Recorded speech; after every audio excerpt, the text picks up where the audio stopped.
Olá pessoal, tudo bem? Para quem não me conhece, meu nome é Marina Rubini Cholustin, eu sou médica psiquiatra. 10 anos atrás eu gravava vídeos para o YouTube relacionados a conteúdos da faculdade de medicina, falando um pouquinho das matérias, do internato, dos estágios. E também já cheguei a falar sobre redação, preparação para fazer provas de redação no Enem e coisa do tipo.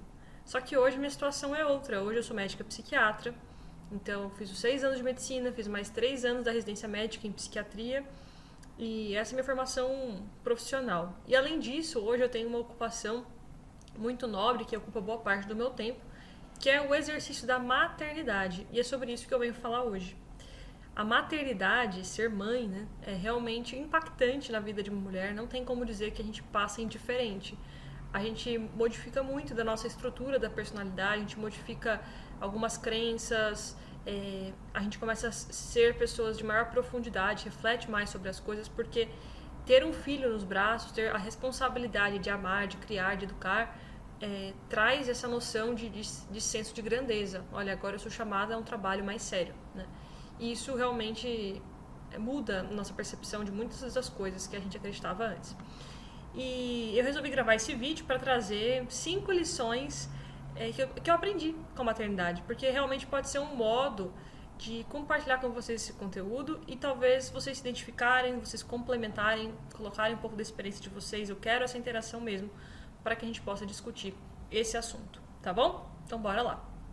Bom, primeiro ponto que eu separei para a gente falar aqui é o seguinte: ter filhos aumenta de maneira impactante a nossa dependência de Deus.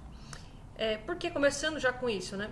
Quando a gente percebe o que é ter um bebezinho no colo, sabe? Aquele ser frágil, vulnerável, aquele ser que passou 9 meses embalado pelo útero materno e de repente se vê pela primeira vez sentindo fome, frio, calor, exposto a doenças. Não que no útero ele não tivesse, mas agora de maneira muito mais real, de maneira muito mais observável tudo isso. Então, você olha para aquele ser e fala, eu não dou conta sozinho, né? Acho que muitas mães passam por esse sentimento de sair com o filho da maternidade, quando chega em casa, fala, e agora? Nasceu, e agora? O que eu faço? Então, a gente se vê, assim, muito vulnerável, cuidando de um outro ser muito mais vulnerável que nós, e a gente não tem mais chance daí de ser o ser imaturo, porque agora nós somos aquelas que precisam guiar, aquelas que precisam cuidar e realmente levar aquela vida adiante. Então dá muito medo, muitas inseguranças nesse começo, muitas tensões, e a nossa dependência de Deus aumenta demais. Também quando a gente quer educar o soninho dos nossos filhos e eles choram, ou quando eles estão doentes, ou quando eles estão com alguma cólica, desde coisas mais simples até coisas mais complexas, muitas das vezes as pessoas que estão ao nosso redor estão vivendo a vida delas, nossos amigos, nossos familiares, até nosso cônjuge, por mais participativo que seja, às vezes eles não vivem a maternidade, eles são pais, né, os homens, mas eles não vivem a intensidade que a maternidade traz na vida de uma mulher. E aí a gente muitas vezes se sente incompreendida e pede socorro para Deus. Olha, eu tô aqui nesse quarto escuro com essa criança e eu preciso de um socorro. É Deus quem nos ouve, né? Então, muitas das vezes a gente percebe essa dependência realmente. Não que antes não existisse, sempre existe, mas quando a gente tem um ser frágil, pequeno, indefeso nos nossos braços, essa percepção aumenta. Bom, número 2, a lição que eu separei. Ter filhos aumenta muito o amor que nós sentimos pelos nossos pais e a compaixão que nós temos pelas pessoas. Isso me faz lembrar, né? Quando na faculdade de medicina a gente começa no primeiro semestre, a gente tem aquela cadeira de anatomia. E na minha faculdade nós tínhamos um laboratório de anatomia que bem na entrada tinha escrito num quadro assim, a oração ao cadáver desconhecido. E é de um psiquiatra não, acho que é um médico austríaco, patologista, não é psiquiatra não.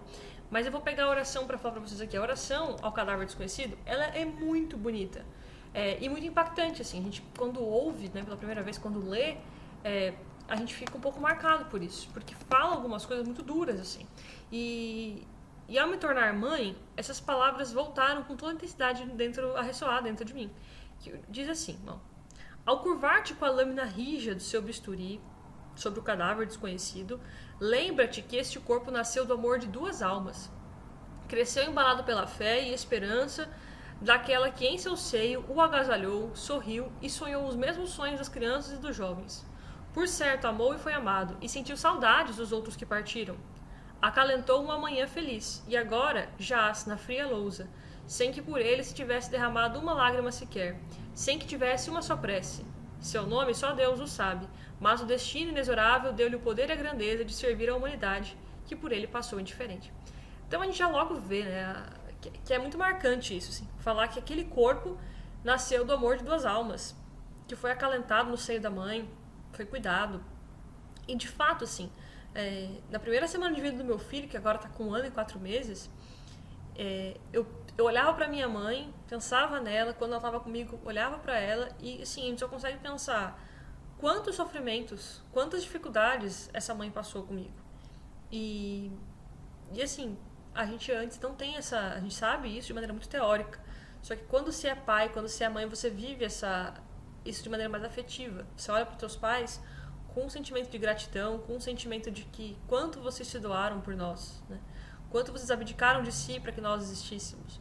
Então, realmente é forte isso. Então, marca bastante a nossa existência. A gente aumenta muito o amor que sente pelos nossos pais, o respeito, o carinho e a compaixão pelas pessoas em geral, porque a gente vê que cada pessoa um dia foi um bebê e que foi amado, foi quisto pela família, foi desejado, ainda que tenha nascido em situações adversas, talvez não com esse amor todo, mas ainda assim veio ao mundo e toda criança, quando nasce, ela inspira ternura. Você olha para ela, você fica inspirado na ternura, né? Pela fragilidade que ela traz. Então, você olhar para o ser humano adulto, né? E você consegue pensar nisso. Ele já foi criança, já teve pessoas cuidando dele e agora talvez ele esteja indo por um caminho que eu não gosto, não acho certo, mas você reflete mais sobre isso. Bom, terceiro ponto. Ter filhos exige um maior regramento de vida. Essa foi a terceira lição. Quando você é só você faz as coisas na hora que você bem quer. Você arruma a casa se você quiser, faz comida, o horário que fica melhor para você, gere a família, a casa, como você preferir. Com crianças, isso muda radicalmente. As crianças têm necessidades biológicas que ficam muito aguçadas, né? Então, quando eles estão com sono, eles estão com muito sono e aí eles ficam mais irritadiços. Assim também com a fome. Eles não sabem esperar, eles não lidam bem com as necessidades fisiológicas e a gente precisa atendê-las, porque senão vira um caos. Então exige um maior regramento de vida, exige disciplina para ter horário para acordar, horário para dormir, horário para fazer as refeições em família.